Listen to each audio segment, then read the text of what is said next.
Entre líneas. Un espacio creado por estudiantes para tratar temas de problemática social, con la finalidad de dar voz a las realidades que se viven día a día. Hoy nos acompaña la máster Argelia Maridueña Macías, profesora de la Unidad Educativa Otto Arosemena Gómez, docente de la Universidad Estatal de Milagro desde el 2012 hasta el 2015, en las ciencias de educación y psicología y también en la carrera de comunicación. Ha trabajado en proyectos investigativos sobre la violencia intrafamiliar en toda la zona 5 de la ciudad de Milagro en el año 2015. También dedicada a trabajar en el área social en general para el beneficio de la comunidad milagreña. Con ustedes soy Max Escobar. Gracias por estar este lunes acompañándonos en nuestra primera edición de Entre Líneas. Hoy vamos a poner en blanco y negro un tema que se ha vuelto muy común en la conversación de los ecuatorianos. Me refiero sobre la igualdad de género, un tema que ha dejado sobre los ecuatorianos consternado con todas las noticias que diariamente se viven en el país.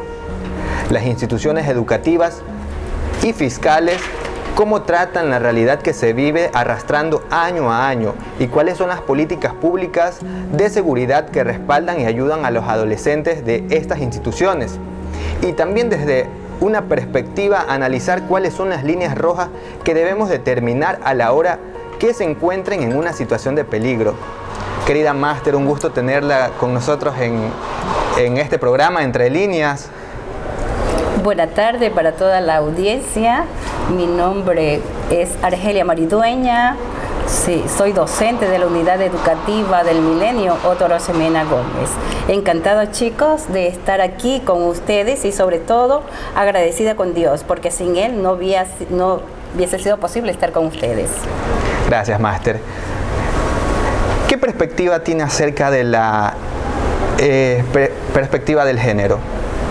Bueno, este es un tema muy común hoy en día, ¿no? Se habla de igualdad de género y tanto los hombres como las mujeres tenemos los mismos derechos, ¿no? Y sobre todo que estamos nosotros hoy en día, las mujeres empoderadas de este rol que tenemos siempre de ser ama de casa, profesional, incursionar en todas las áreas, tanto educativa, a nivel social, sobre todo el rol de madre, sobre todo, ¿no? Que es muy importantísimo hoy en día para tener una buena sociedad. Acerca sobre, como lo que estábamos hablando de las instituciones públicas del Estado, ¿cuál es el conflicto más común que presentan las instituciones fiscales al momento de tener estas problemáticas? Bueno, hoy en día, como es común, ¿no? Vivimos para nosotros los docentes, que vivimos 2 años en confinamiento, ¿no? Fue un trabajo arduo, y sobre todo los niños se vieron involucrados en este sistema, que también hubo bastante violencia intrafamiliar, sobre todo el acoso que está sufriendo la niñez. Es sobre todo, recuerden siempre que quien acosa a un niño es siempre los que están a su alrededor, es su entorno, ¿no? El que está siempre, el que perjudica a un niño va a ser su entorno, el que está a su lado. Y por eso siempre hay que indicarles a los estudiantes. Por ejemplo, yo trabajo con niños de 11 años, ¿no? Donde ellos están despertando a esta sexualidad, se dice, ¿no? Entonces, decirles a ellos, sobre todo las niñas y los niños, eso sí, porque todos los dos son vulnerables. Por eso esa es la equidad de género, es de que cada uno de los seres humanos tenemos un rol en la sociedad y sobre todo el respeto hacia sí mismo, porque si se respeta a sí mismo, va a respetar a los demás. Claro que sí. También queremos saber cómo funciona la igualdad de género en la política, sobre todo aquí en las instituciones públicas de Milagro. ¿Cómo se maneja estas situaciones dentro de los planteles educativos? Bueno, sobre todo yo les puedo decir que se está trabajando, quizás para unos bien visto, para otros no, ¿no es cierto? Pero eso es el ser humano, porque todos tenemos libertad de opinión. Sí, se dice que ahora igual hay que respetar independientemente de su sexualidad, ¿no es cierto?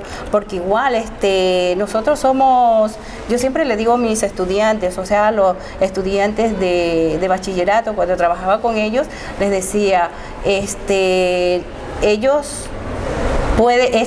nacen hombres, ¿no es cierto? Sí, son hombres. Ya, pero se le está encaminando, como por ejemplo la de decir tienen sus afinaciones, de que ya toman otro modo de verse a sí mismo, ¿no? Ya, entonces es el respeto a sí mismo, está en ellos, independientemente de su sexualidad. Claro. Y es justamente que hemos analizado y queremos saber cuál es el mecanismo que salvaguardan los derechos de esos estudiantes. No, en la institución sí, hemos tenido estudiantes así que ellos, debido a su afinidad que han tenido, ellos han querido ir al colegio y se les ha respetado, ¿no? Pero claro, siempre y cuando indicándole que ellos dentro del salón de clase son los estudiantes, el respeto hacia los demás y hacia sus compañeros y sobre todo al docente. Claro. ¿Y qué mecanismos de contingencia presentan en las instituciones cuando existe alguna vulneración, en este caso, en las mujeres adolescentes que tienen algún tipo de violencia de género o tal vez alguna violencia hasta estos estudiantes? Bueno, aquí es seguir el protocolo, porque hay un protocolo cuando existe una violencia entre, sea varón o mujer, ¿no? El departamento del DECE, por eso está el departamento del DECE, e inclusivemente nosotros los docentes somos los mencionados a denunciar estos acosos que se dan, ¿no? Y se sigue el protocolo, pero que sí se está aplicando a nivel de educación, a nivel nacional. ¿Sí? Entonces sí se ha fortalecido en ese sentido para las adolescentes. Así es, pero siempre y cuando ellos permitan y dar a conocer, ¿no?, a la persona indicada, siempre les digo, siempre hay que concurrir a la persona indicada, a decirle sus situaciones, a ir a las fuentes para que le puedan ayudar, porque si no puede involucrarse y ser terrible, peor. ¿Existe alguna diferenciación al momento de tratar a los adolescentes hombres a diferencia de las adolescentes mujeres? No, incluso le puedo decir una anécdota. Yo tuve un estudiante con afinaciones, pero siempre le dije, eso sí, siempre, porque las cosas son claras, aunque nosotros tratemos de cambiarlo, decir, no, si nace hombre, es hombre, porque no puede ir en contra de la naturaleza, pero sí se respeta su afinación sexual. Claro. Que eso es lo que tenemos que hacer nosotros. ¿Por qué? Porque vamos a convivir con ellos. Asimismo ellos conviven con sus estudiantes, pero más que nada es el respeto. Si siempre se maneja en el marco del respeto, vamos a tener una sociedad más asequible, ¿no es cierto? Más de aceptación y el respeto a los géneros. ¿Sí?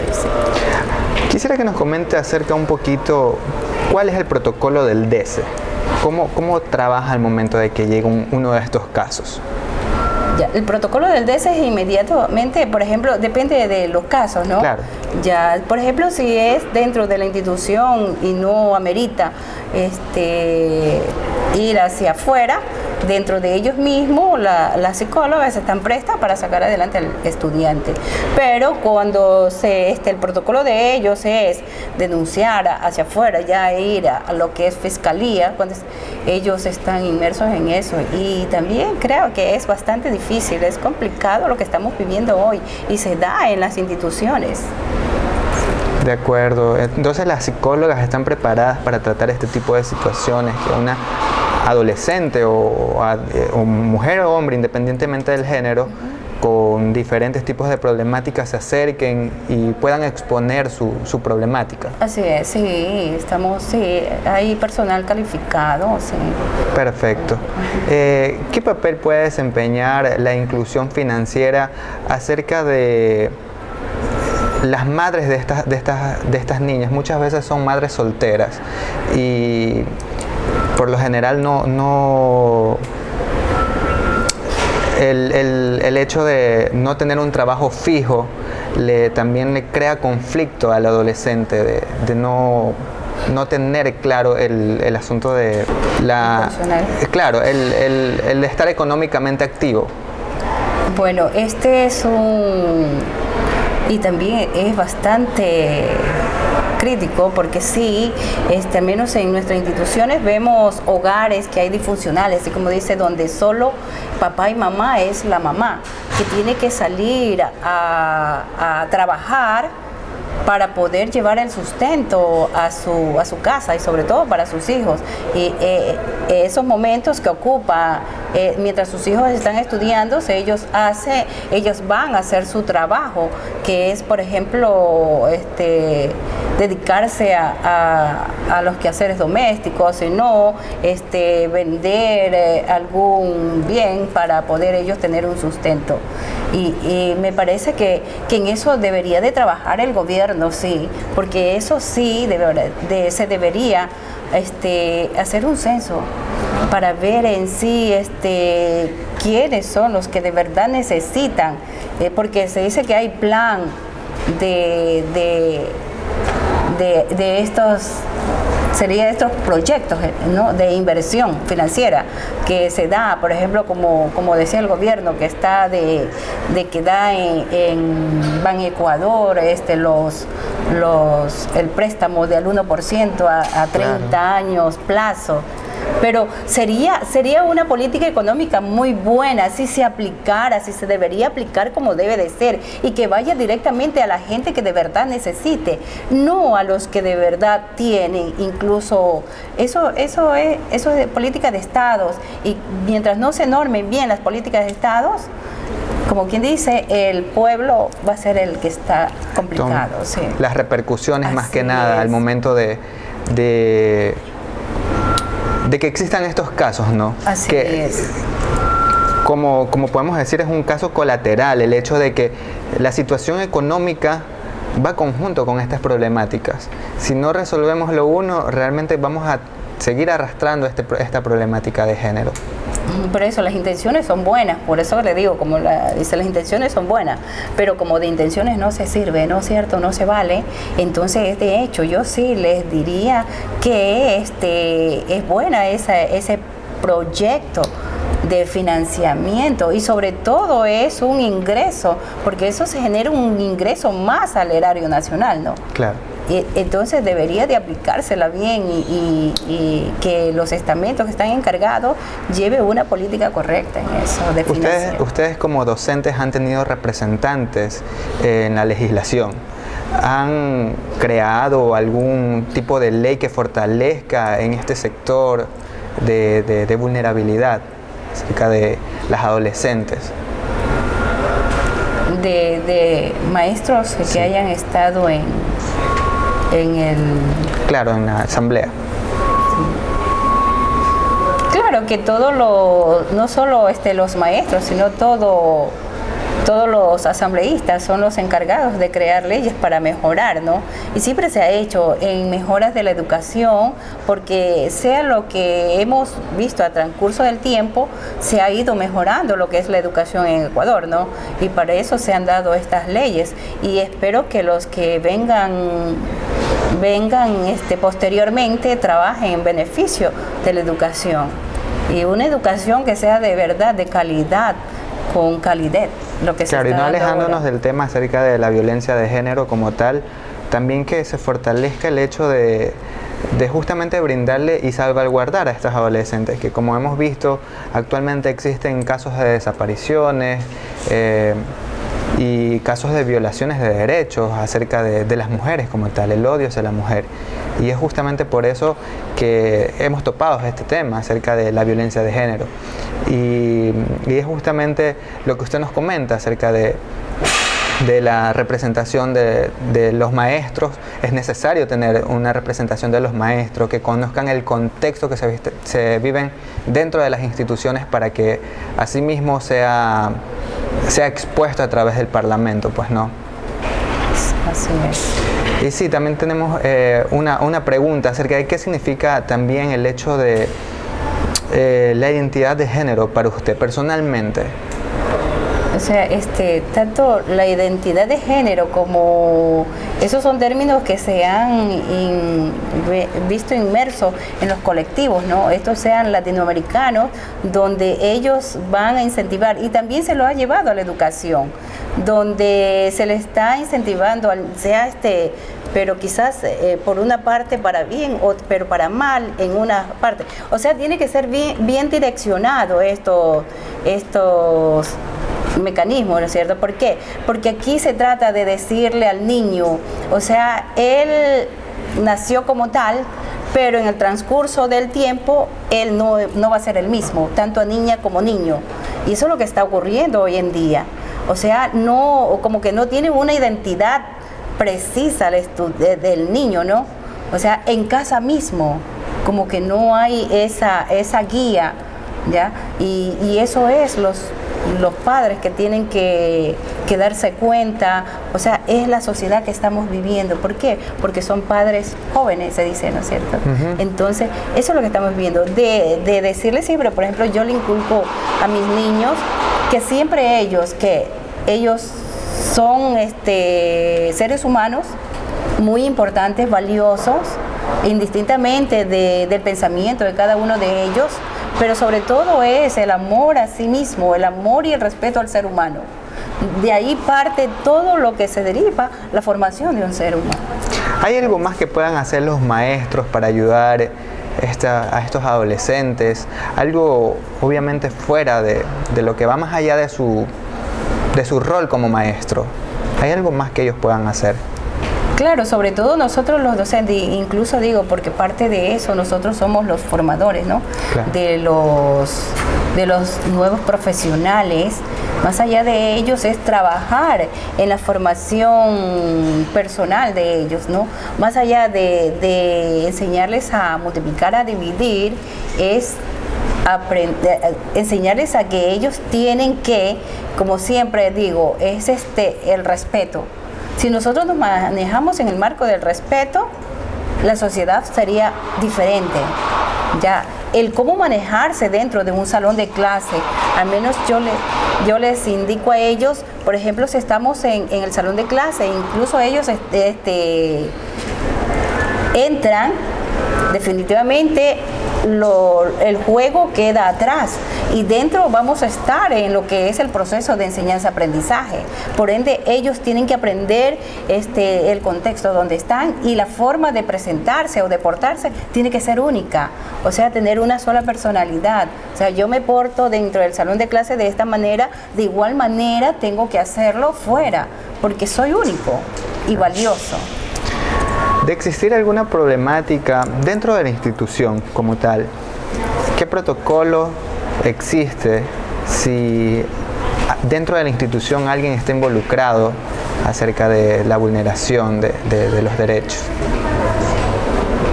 Inmediatamente, como le dije anteriormente, se aplica el protocolo, inmediatamente está la denuncia. Donde los encargados es directamente a la fiscalía. Directamente se va a la fiscalía, conjuntamente con las autoridades y el personal del DECE. Sí, inmediatamente. Ese es el protocolo que hay que seguir. Ya, porque ahora, por ejemplo, ya no, ni así, ya por ejemplo las del departamento del DECE, ellas no pueden directamente abarcar un estudiante, sino que el maestro tiene que hacer un informe. Cuando no, en eso no estoy de acuerdo, ¿no? Porque el maestro, nosotros somos docentes, claro que nos enseñan parte de psicología, ¿no? Pero para eso está el personal de psicología, que ellos vayan y den charlas a los estudiantes dentro de los salones de clase para que les digan cómo deben de portarse, cómo deben de hacer, ¿no? Eso sí, pero ahora no, la política ha cambiado, que ahora ya no, el personal del DESE ya no puede ir a los salones de clase a ver un estudiante, o si yo les digo, mire, creo que a este niño me le está pasando algo y quiero que usted lo evalúe, no. O sea, necesariamente yo tengo que hacer un informe, pero para hacer un informe, es verme involucrada también, porque crea que no sea tal cosa lo que esté pensando yo. Entonces eso es como un arma de doble filo, ¿no? Pero para eso tienen que estar el personal indicado, como son los psicólogos aquí. Claro. ¿Usted cree que debería haber una reforma de ley acerca de las situaciones y tal vez los protocolos que se manejan dentro de las instituciones? Eso sí, creo que tendría que haberse una reforma ahí, pero urgente, porque no necesariamente, como dice ahora, es engorroso que si pasa algo es el maestro el primer involucrado a decir qué tiene que hacer, y si no viene el caso, entonces a veces por temor algunos no lo hacen, algunos docentes, no, por no verse involucrados, porque a veces nosotros los docentes, por tratar de hacer mejor, tenemos que nosotros, si estamos inmersos y ir a fiscalía, tenemos que nosotros poner nuestros abogados. O sea, es gasto, es todo eso. O sea, es engorroso. Bueno, querida máster, ha sido un gusto tenerla compartiendo con nosotros en nuestro programa Entre Líneas, en donde se topan temas acerca de conmoción social y de lo que se vive día a día. Bueno, para mí ha sido un gusto estar con todos ustedes y sobre todo un tema muy importantísimo que vivimos en la actualidad y que como seres humanos, ustedes saben, vivimos 2 años en confinamiento, ¿no? Donde se dieron tantas cosas que el estar solo atrás de un teléfono con un estudiante sin saber qué mismo le estaba pasando en sus hogares, ¿no? Entonces fue algo duro y eso lo estamos viviendo, créanme que lo estamos viviendo hoy en el salón de clase, violencias de los estudiantes, padres que no quieren aceptar a sus niños como son, y si uno les llama la atención, ellos no les gusta. Entonces eso es lo que vivimos, ¿no? Pero los felicito, chicos, por hacer estos programas interesantes y que vayan a servir a la comunidad, y todo en beneficio de esta sociedad que tanto los requiere. Muchísimas gracias, máster, por acompañarnos este día de hoy, lunes, en nuestro programa, y vamos a tener más emisiones acerca de nuevas problemáticas. Ha sido un gusto tenerlos con nosotros. Muchas gracias. Encantada con ustedes. Gracias.